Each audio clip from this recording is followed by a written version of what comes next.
الديسك والعالم كله هيسمع الكلمه دي. ايوه، عشان ادي القيمه لمين؟ ادي القيمه للجيش اللي كان عارف ده كله ونزل ينتحر من اجل الكرامه. نزل ينتحر. الحرب دي كانت حرب تعتبر انتحار.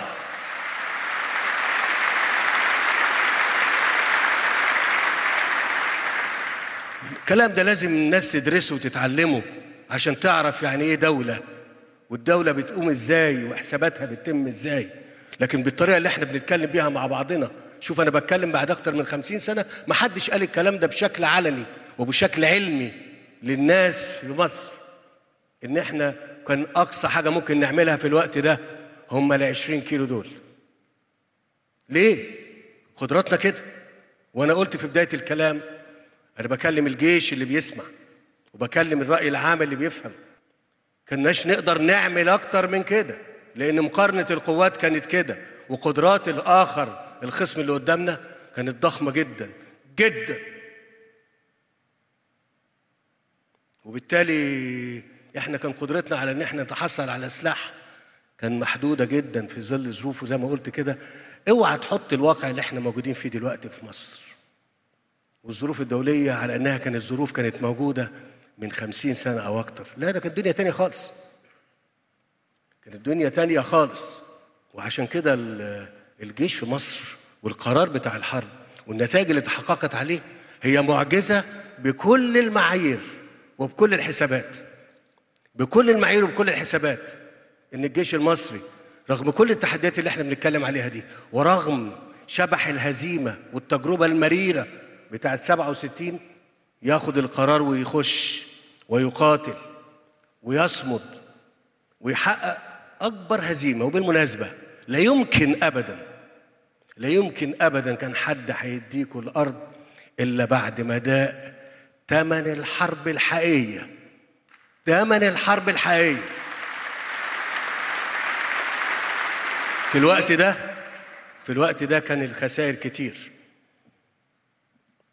وكانت دي أحد أهم الأسباب، وأنا بقولها دلوقتي بعد 50 سنة وأكتر، أحد أهم الأسباب اللي دفع إسرائيل إنها توافق على السلام. أسر الضحايا سواء كانوا سقطوا قتلى أو مصابين كانوا بالآلافات، وبالتالي ده كان بالنسبة لهم أمر غير مستعدين لتكراره مرة تانية. وإذا كان الجيش المصري قدر يعملها مرة فهو هيبقى قادر يعملها كل مرة.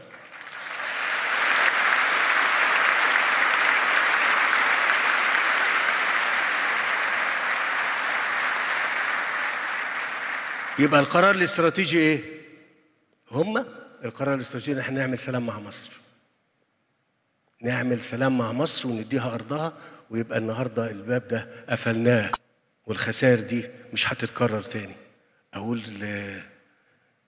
أقول سؤال، هي الخسائر دي اتكررت تاني؟ خسائر 73 وحرب الاستنزاف اتكررت تاني؟ الإعلام يقول الكلام ده. لم تتكرر خسائر المواجهة المصرية الإسرائيلية في حرب الاستنزاف وحرب 73 منذ ذلك الحين وحتى الآن. يبقى كان القرار اللي هم خدوه بأن هم يتوافقوا معانا وأن هم يوافقوا على أن هم يدونا أرضنا في ثمن مصر دفعته. جيش مصر دفعوا بالإرادة، مش هقول بالمخاطرة الشديدة، بالدم اللي المصريين قدموه. سواء كانوا انتوا طبعا ما شفتوش المصابين اللي كانوا موجودين بعد 73، لان هم معظمهم دلوقتي في ذمة الله، لكن كان في ناس كتير معاقين. كان في ناس كتير معاقين قعدوا خلال ال50 سنة اللي فاتوا دول يعني يرحلوا واحد تلو الآخر. لكن لو كنا قريبين من الحرب سنة مثلا 74 75 كنتوا هتشوفوا في المستشفيات وفي الوفاء والأمل كتير. طب أنا بقول الكلام ده دلوقتي ليه؟ لأن المعركة ما انتهتش، المعركة ما انتهتش، المعركة ما زالت موجودة بمفردات مختلفة. كان الأول العدو واضح والخصم واضح، دلوقتي لا، دلوقتي بقى مش واضح، بقى معانا وجوانا. واستطاعوا بالفكر إن هم ينشئوا عدو جوانا يعيش بقتلنا ويتبني بهدمنا. وبعدين جزء كبير من التحدي هو بناء